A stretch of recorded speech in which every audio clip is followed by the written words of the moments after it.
माँ का स्नेह। रात का समय था। ट्रेन एक स्टेशन पर खड़ी थी। रोशन अपने सीट से उठकर बाहर देखता है।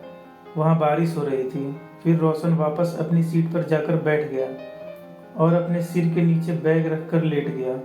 काफ़ी देर बाद उसे धीरे धीरे नींद लगने लगी थी। अचानक एक महिला ने उसकी बाजू को हिलाते हुए उसकी नींद उड़ा दी। वह उठकर बैठ गया। इसी बीच उसकी नज़र एक अधेड़ उम्र की महिला पर गई। वो मैले कुचैले और गंदे कपड़े पहने हुई थी और अपने हाथ में एक हैंडबैग पकड़ी हुई थी। ट्रेन स्टेशन से बाहर निकल चुकी थी और अपनी रफ्तार पकड़ चुकी थी। नींद में रोशन को इस बात की तनिक भनक भी नहीं लगी कि कब उसका हैंडबैग उसके सिर के नीचे से फिसल कर नीचे फर्श पर गिर गया था। रोशन ने जल्दी से अपना बैग उस महिला के हाथ से ले लिया और चेक करने लगा कि कहीं उसका पर्स और अन्य सामान गायब तो नहीं है। ज्यों ही उसने अपना बैग खोला तो अंदर अपनी माँ का शॉल देखकर आश्चर्यचकित रह गया। बैग में सारे सामान व्यवस्थित तरीके से रखे हुए थे। रोशन ने बैग से शॉल निकाला और वह सोचने लगा कि पिछली रात जब वह बिस्तर पर जाने से पहले अपना बैग पैक कर रहा था तो उसकी माँ कैसे अपना शॉल लाई थी और उसे बैग में रखने के लिए कह रही थी। कैसे उसने कहा था अगर बारिश हुई तो बहुत ठंड लगेगी। अच्छी तरह मालूम है कि कैसे वो माँ पर नाराज हुआ था और गुस्से में शॉल को बैग से बाहर निकालकर रख दिया था, मगर यह शॉल अभी भी उसके बैग में था। वह मन ही मन सोचने लगा, शायद माँ ने मेरे सो जाने के बाद इसे वापस रख दिया होगा।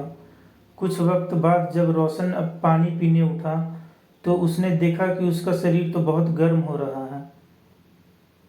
खुद को असहाय महसूस करते हुए उसने तुरंत अपनी माँ को कॉल किया और बोला, माँ कल रात तुम मुझे कुछ मेडिसिन का पैकेट देना चाह रही थी। इससे पहले कि रोशन अपनी बात पूरी कर पाता उधर से उसकी माँ बोल पड़ी, बेटा तुम्हारे सिर में दर्द है क्या? रोशन कतई नहीं चाहता था कि उसके बुखार के बारे में जानकर उसकी माँ बेवजह परेशान हो, इसलिए उसने हाँ कह दिया। उसकी माँ बोली, मैंने तुम्हारे बैग की सामने वाली जेब में दवा का पैकेट रखा है, तुम उसमें से निकाल कर सिर दर्द की एक गोली ले लो। और हाँ, मैंने पैकेट में बुखार की दवा भी रख दी है। सुनो, मैंने तुम्हारे बैग में एक सैंडविच का पैकेट भी रख दिया है, कुछ खा लेना। रोशन कुछ देर बाद सोकर उठा तो पहले से काफ़ी बेहतर महसूस कर रहा था। जैसे ही वह उठकर बैठा तो उसकी नज़र गलियारे के पास बैठी एक महिला पर पड़ी थी। उसने अपने बच्चे को गोद में ले रखा था। खिड़की से ठंडी हवाएं आ रही थी। उसके शरीर पर पड़े फटे पुराने कपड़े इस ठंड से बचाने के लिए नाकाफी थे। रोशन ने गौर से देखा तो पाया कि अरे, ये तो वही महिला है जिसने उसे पहले जगाया था और उसका बैग लौटाया था। बिना सोचे समझे रोशन ने बैग से अपनी माँ का शॉल बाहर निकाला और ठंड से कांप रहे बच्चे को ओढ़ा दिया। उसने देखा कि बच्चा कैसे अब सुकून से सो गया है।